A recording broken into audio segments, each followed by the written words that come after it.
حضرت ارمیہ علیہ السلام کے بارے میں جانیے۔ حضرت ارمیہ علیہ السلام کو اللہ تعالیٰ نے موت کے بعد دوبارہ زندہ کیوں کیا اور ان کے دوبارہ زندہ ہونے میں کیا حکمت تھی؟ حضرت ارمیہ بنی اسرائیل پر مبعوث ہوئے اور بنی اسرائیل پر عذاب کی وجہ سے رونے کیوں لگ گئے؟ اللہ تعالیٰ نے بنی اسرائیل پر عذاب نہ بھیجنے کا وعدہ کیا مگر عذاب پھر بھی آیا۔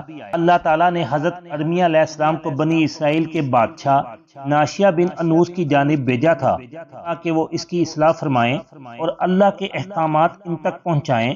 حضرت ارمیہ علیہ السلام کو بنی اسرائیل پر بطور منتظم بھیجا گیا تھا تاکہ ان کو بادشاہ وقت کی اور بادشاہ کو نبی وقت کی اطلاع کی ترغیب دیتے رہیں۔ حضرت ارمیہ علیہ السلام اللہ تعالیٰ کی طرف سے بذریعہ وحی ملنے والے احکامات بادشاہ تک پہنچاتے اور حکومت میں ان کو مناسب مشورہ اور ہدایت فرماتے۔ جب بنی اسرائیل بدعات میں ملوث ہو گئے اور گناہوں میں آگے نکل گئے تو اللہ تعالیٰ نے حضرت ارمیہ علیہ السلام کی طرف وحی بھیجی کہ اپنی قوم بنی اسرائیل کو نصیحت کریں اور اللہ تعالیٰ نے ان پر جو انعامات کیے ہیں وہ ان کو یاد دلائیں۔ حضرت ارمیہ بنی اسرائیل کے پاس تشریف لے گئے اور ایک عظیم الشان خطبہ دیا جس کو اللہ تعالیٰ نے بطور الہام آپ کے دل میں اتار دیا تھا۔ اس خطبہ میں اطاعت پر ثواب کی بشارت اور گناہوں پر عذاب کا وعدہ اور وعید تھی، اور اللہ تعالیٰ کی جانب سے یہ اعلان تھا کہ مجھے اپنے عزت و جلال کی قسم اگر تم گناہوں سے باز نہیں آؤ گے میں تمہیں ایسی سخت مصیبت میں مبتلا کر دوں گا بڑے بڑے حکماں بھی اس پر حیران و پریشان ہو جائیں گے، اور تم پر ایک ظالم جابر حکمران مسلط کر دوں گا جس کے دل میں ذرا برابر بھی رحم نہیں ہوگا۔ اللہ تعالیٰ نے حضرت ارمیہ علیہ السلام کی طرف وحی کی کہ میں یافس میں رہنے والے اسرائیلیوں کو ہلاک کرنے والا ہوں۔ یافس سے مراد اہل بابل ہیں، یہ تمام یافس بن نوح کی اولاد میں سے ہیں۔ جب حضرت ارمیہ علیہ السلام نے یہ سنا تو وہ رونے لگے اور اپنے کپڑے پھاڑ کر سر پر خاک ڈالنے لگے۔ اللہ تعالیٰ نے وحی کی کہ اے ارمیہ، کیا میری طرف سے بھیجی جانے والی وحی تم پر شاک گزری ہے؟ حضرت ارمیہ علیہ السلام نے عرض کیا جی ہاں، اے میرے رب، بنی اسرائیل کی ہلاکت سے پہلے مجھے موت دے دیں کیونکہ بنی اسرائیل کی تباہی مجھے پسند نہیں ہے۔ اللہ تعالیٰ نے حضرت ارمیہ علیہ السلام کی طرف وحی بھیجی کہ مجھے اپنی عزت کی قسم میں بنی اسرائیل کو اس وقت تک ہلاک نہیں کروں گا جب تک تم خود ان کی ہلاکت کی استدعا نہ کرو۔ اللہ تعالیٰ کے اس حکم کو سن کر حضرت ارمیہ علیہ السلام بہت مسرور ہوئے، خوش ہو گئے۔ حضرت ارمیہ علیہ السلام نے فرمایا، اس ذات کی قسم جس نے حضرت موسیٰ علیہ السلام کو نبی برحق بنا کر مبعوث فرمایا ہے، میں کبھی بھی بنی اسرائیل کی ہلاکت پر راضی نہیں ہو سکتا۔ پھر اس کے بعد حضرت ارمیہ علیہ السلام بادشاہ وقت کے پاس جو کہ ایک ساحلہ مرد تھا تشریف لے گئے، اس کو یہ خوشخبری سنائی۔ بادشاہ وقت بھی اس بشارت سے بہت خوش ہوا۔ بادشاہ نے کہا کہ اگر اللہ تعالیٰ ہمیں عذاب دے تو یہ ہمارے گناہوں کی سزا ہے، اگر وہ ہمیں معاف فرما دے تو یہ اس کی رحمت ہے۔ پھر اس کے بعد 3 سال گزر گئے مگر بنی اسرائیل کی اصلاح نہیں ہوئی اور ان کی نافرمانیوں میں اضافہ ہوتا رہا۔ بادشاہ وقت نے بار بار کوشش کی کہ بنی اسرائیل توبہ کر لیں مگر چونکہ بنی اسرائیل کی ہلاکت کا وقت قریب آ رہا تھا اس لیے انہوں نے بادشاہ کی نصیحت کو پس پشت ڈال دیا اور مزید گناہوں میں ملوث ہو گئے۔ وحی کے سلسلے میں بھی کمی آ گئی۔ اللہ تعالیٰ نے بنی اسرائیل پر بخت نصر شاہ بابل کو مسلط کر دیا۔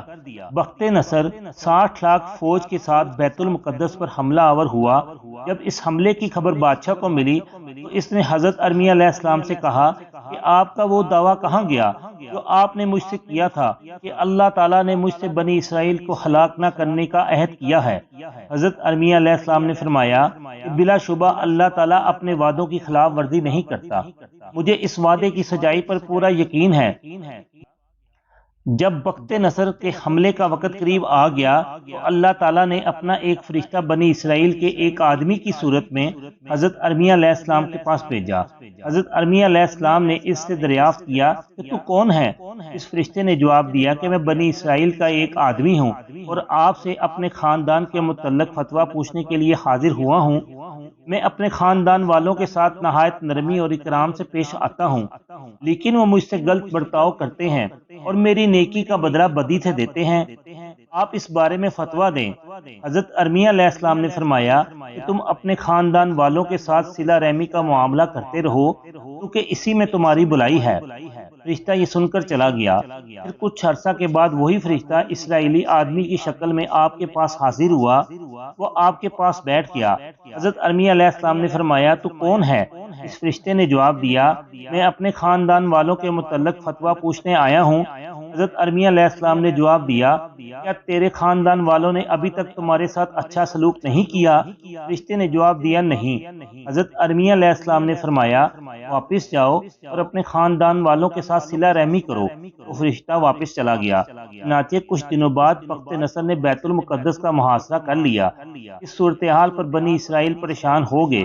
بادشاہ نے حضرت ارمیہ علیہ السلام سے کہا تمہارے رب کا وعدہ کہاں گیا؟ حضرت ارمیہ علیہ السلام نے جواب دیا مجھے اپنے رب کے وعدے کی سچائی پر پختہ یقین ہے۔ یہ سن کر بادشاہ واپس چلا گیا۔ اس کے بعد فرشتہ تیسری مرتبہ حضرت ارمیہ علیہ السلام کی خدمت میں حاضر ہوا۔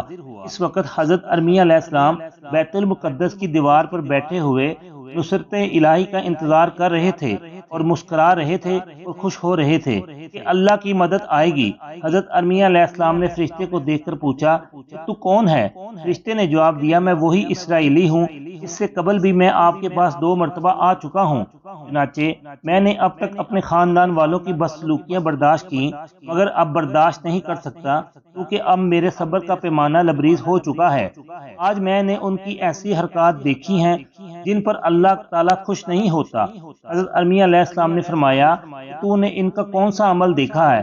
فرشتے نے کہا ایک بہت بڑا کام جس میں اللہ تعالیٰ کی ناراضگی ہے۔ مجھے اپنے خاندان والوں پر سخت غصہ آیا اس لیے میں آپ کی خدمت میں حاضر ہوا ہوں اور میں اللہ تعالیٰ کے واسطے سے آپ سے سوال کرتا ہوں جس نے آپ کو نبی برحق بنا کر بھیجا ہے۔ آپ سے استدعا کرتا ہوں کہ آپ ان کی ہلاکت کی دعا کیجئے۔ حضرت ارمیہ علیہ السلام نے دعا فرمائی اے ارض و سما کے مالک اگر یہ لوگ حق پر ہوں تو ان کو زندہ رکھ، اگر وہ تیری مرضی کے خلاف کام کر رہے ہوں تو ان کو ہلاک کر دے۔ جب یہ دعا ختم ہوئی تو اللہ تعالیٰ نے بیت المقدس پر آسمان سے بجلی گرائی جس سے بیت المقدس کے آس پاس کے مکانات منہدم ہو گئے اور بیت المقدس کے 7 دروازے زمین میں دھنس گئے۔ جب حضرت ارمیہ علیہ السلام نے یہ منظر دیکھا تو اپنے کپڑے پھاڑ ڈالے اور اللہ تعالیٰ سے عرض کیا اے آسمانوں اور زمین کے مالک تیرا وعدہ جو تو نے مجھ سے کیا تھا کہاں گیا؟ آسمان سے آواز آئی اللہ کی طرف سے جو کچھ ہوا ہے وہ آپ کی دعا کی بدولت ہوا ہے۔ حضرت ارمیہ علیہ السلام نے جان لیا کہ یہ سارا معاملہ میری بد دعا کی وجہ سے ہوا ہے۔ یہ کہ وہ سائل جو بار بار میرے پاس آتا تھا وہ انسان نہیں بلکہ اللہ کا بھیجا ہوا فرشتہ تھا۔ اس کے بعد حضرت ارمیہ علیہ السلام نے اس بستی کو چھوڑ دیا یہاں تک کہ جنگلی جانوروں کے ساتھ بود و باش اختیار کر لی۔ اس کے بعد بخت نصر بیت المقدس میں داخل ہو گیا اور اس نے ملک شام کو نیست و نابود کر کے بنی اسرائیل کو قتل کر ڈالا اور بیت المقدس کو اجاڑ ڈالا اور اپنے لشکر کو حکم دیا کہ ہر ایک سپاہی اپنی اپنی ڈال میں مٹی بھر کر بیت المقدس پر ڈال دیں۔ انہوں نے ایسا ہی کیا یہاں تک کہ بیت المقدس کو مٹی سے بھر دیا گیا۔ پھر بخت نصر نے اپنے سپاہیوں کو حکم دیا کہ بیت المقدس کے دوسرے شہروں میں جس قدر آدمی بوڑھے جوان بچے ہوں سب کو اکٹھا کر کر لاؤ۔ بخت نصر نے 70,000 بچوں کو منتخب کیا، ان کو بادشاہوں کے درمیان تقسیم کر دیا جو بادشاہ اس کے مددگار تھے۔ ہر بادشاہ کے حصہ میں 4 غلام آئے، چنانچہ ان غلاموں میں حضرت دانیال علیہ السلام اور حنایا بھی تھے۔ بخت نصر نے بنی اسرائیل کے باقی ماندہ قیدیوں کے 3 حصے کیے، ایک حصے کو قتل کروا دیا، ایک حصے کو غلام بنا لیا، تیسرے حصے کو ملک شام میں آباد کر دیا۔ یہ پہلا حادثہ ہے تو اللہ تعالیٰ نے بنی اسرائیل پر ان کے گناہوں کی وجہ سے نازل کیا تھا۔ جب بخت نصر بابل کی طرف واپس ہوا تو اس کے ہمراہ بنی اسرائیل کے قیدی بھی تھے۔ حضرت ارمیہ علیہ السلام اپنے گدھے پر سوار ہو کر چلے اور ایک مشکیزہ انگور کے عرق کا اور ایک انجیر کی ٹوکری اپنے ساتھ لے لی یہاں تک کہ آپ شہر ایلیا پہنچ گئے۔ جب آپ وہاں پر ٹھہرے تو شہر کی ویرانی پر متعجب ہوئے اور فرمایا کہ اللہ تعالیٰ اس بستی کو اس کی ویرانی کے بعد کیسا زندہ کرے گا؟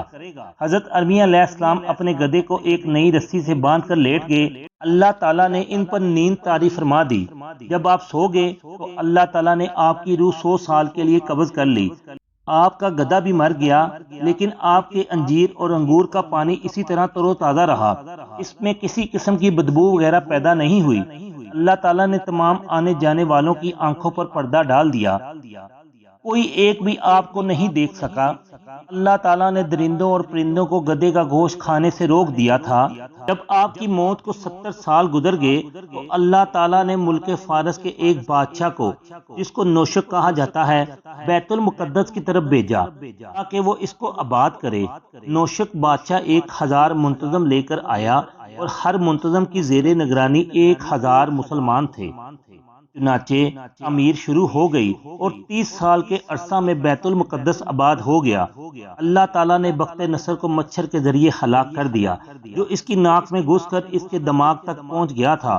اللہ تعالیٰ نے بنی اسرائیل کے قیدیوں کو نجات دی، ان کو بیت المقدس کی طرف لوٹا دیا، یہاں تک کہ بنی اسرائیل کی تعداد میں اضافہ ہو گیا اور ان کی مالی حیثیت مستحکم ہو گئی۔ جب 100 سال گزر گئے تو اللہ تعالیٰ نے سب سے پہلے حضرت ارمیہ علیہ السلام کی آنکھیں کھولیں اور باقی جسم بے حس رہا۔ اس کے بعد باقی جسم میں بھی جان ڈال دی۔ اس حال میں کہ حضرت ارمیہ علیہ السلام اس منظر کو دیکھ رہے تھے، اس کے بعد حضرت ارمیہ علیہ السلام نے اپنے گدھے کو دیکھا تو اس کی حالت یہ تھی کہ اس کے تمام اعضاء گل سڑ گئے تھے اور کھوکھلی ہڈیوں پر سفیدی چھا گئی تھی۔ حضرت ارمیہ علیہ السلام نے آسمان سے آنے والی آواز سنی، اے کھوکھلی ہڈیوں، اللہ تعالیٰ تمہیں جمع ہونے کا حکم دیتا ہے۔ وہ ہڈیاں جمع ہو گئیں۔ پھر آواز آئی، اللہ تعالیٰ تمہیں حکم دیتا ہے کہ اپنے اوپر گوشت چڑھا لو۔ بس ایسا ہی ہوا۔ پھر تیسری آواز پر گدھے کے جسم میں جان پڑ گئی۔ اللہ تعالیٰ کے حکم سے گدھا زندہ ہو کر کھڑا ہو گیا اور بولنے لگا۔ اللہ تعالیٰ نے حضرت ارمیہ علیہ السلام کو حیات جاوید عطا فرمائی ہے۔ نیز جنگلوں اور ویرانوں میں جو لوگ نظر آتے ہیں وہ آپ ہی ہیں۔ جب بخت نصر نے بیت المقدس کو ویران کر دیا اور وہ بنی اسرائیل کے قیدیوں کو لے کر بابل چلا گیا تھا تو ان قیدیوں میں حضرت عزیر علیہ السلام اور حضرت دانیال علیہ السلام بھی تھے۔ بے شک اللہ تعالیٰ ہر چیز پر قادر ہے، زندہ کو مردہ کرنے پر اور مردہ کو زندہ کرنے پر۔ اللہ تعالیٰ کمی بیشی معاف فرمائے۔ لائک اور شیئر کر دیں، چینل کو سبسکرائب اور فالو کر دیں۔